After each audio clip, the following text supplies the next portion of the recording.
网友大家好，欢迎来到爆米说。这期话题我们说一说中国寻求和平解决乌克兰问题的方案引起全球巨大反响。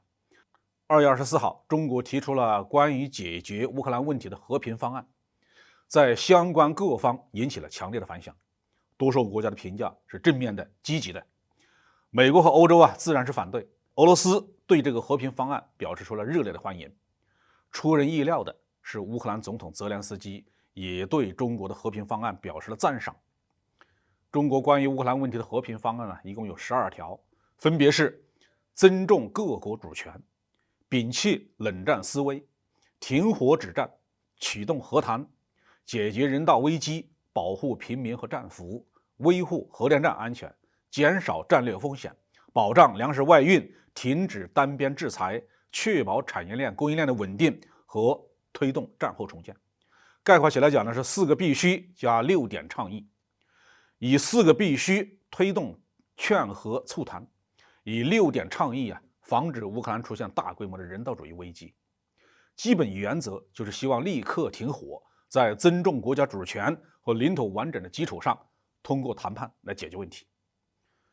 谁都清楚，国际问题的解决没那么简单，特别是对杀红了眼的双方来说，想用和平手段来解决问题几乎是不可能，除非双方谁都打不下去了。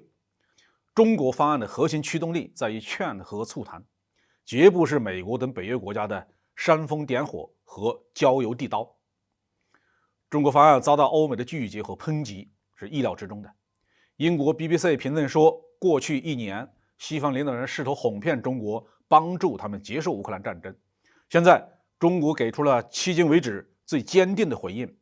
然而，这不是许多西方国家所希望的。至于美国呢，根本就不想要和平，他要的是彻底的击垮俄罗斯，同时教训欧洲别生二心。即使中国方案体现了欧洲的利益，对乌克兰也很有利，美国也会坚决的反对。俄罗斯当然愿意停火了。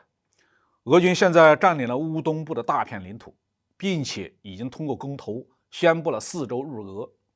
俄军还牢牢地控制克里米亚，如果在现有的基础上停火，俄军当然是不吃亏的。另外，俄罗斯的经济、财政都承受着战争所带来的巨大的压力，大量的俄罗斯青年在战场上伤亡。现在就地停火转入和谈，对俄罗斯显然是有利的。所以呢，俄罗斯对中国方案热烈欢迎。各方的反应中唯一让人感到意外的是乌克兰总统泽连斯基的立场。泽连斯基表示，他愿意考虑中国提议的各个方面。他说据我所知，中国尊重历史完整性，让我们在这一点上与中国合作吧，为什么不呢？泽连斯基呢，实际上是美国利益的代言人，他提出了俄罗斯绝不可能接受的种种和谈的条件，一定要把这场战争打下去。那为什么泽连斯基却谨慎地欢迎中国提出的和平方案呢？中国方案的第1条就是尊重各国主权，对泽连斯基来讲，这是保证乌克兰不会灭亡的第一需要。乌克兰坚持无论克里米亚还是东部4州，乌有权向俄讨还。但现实中，乌克兰确实在战场上打不动了。虽然以美国为首的西方承诺向乌克兰提供更多的坦克、战斗机和更多的武器弹药，但是到目前为止呢，还只是说说而已。只有极少数的豹2坦克到了乌军前线。美国国防部表示，今年之内都很难向乌克兰提供坦克。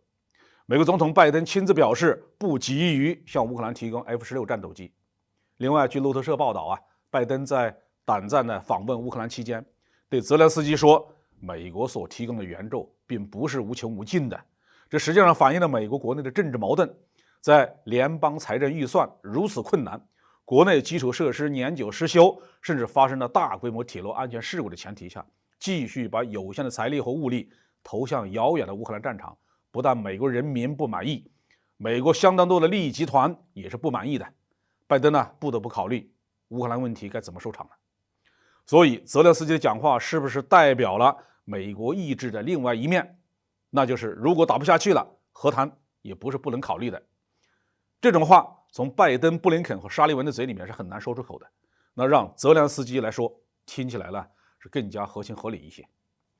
当然，从目前各方的态度来看呢，要想凭借一份中国的和平方案就终结乌克兰战争、恢复欧洲和平，可能性不是太大。俄乌双方还各有一战的能力，不让他们打到山穷水尽，不让他们的战争能量消耗光，和平的方案就没有摆上议事日程的机会。对于中国来说，这次和平方案的提出以及引起的反响，充分地体现了中国国际影响力的大幅度的提升，以及中国大国地位的确定性，这是具有历史意义的。好，这期话题我们就评论到这里。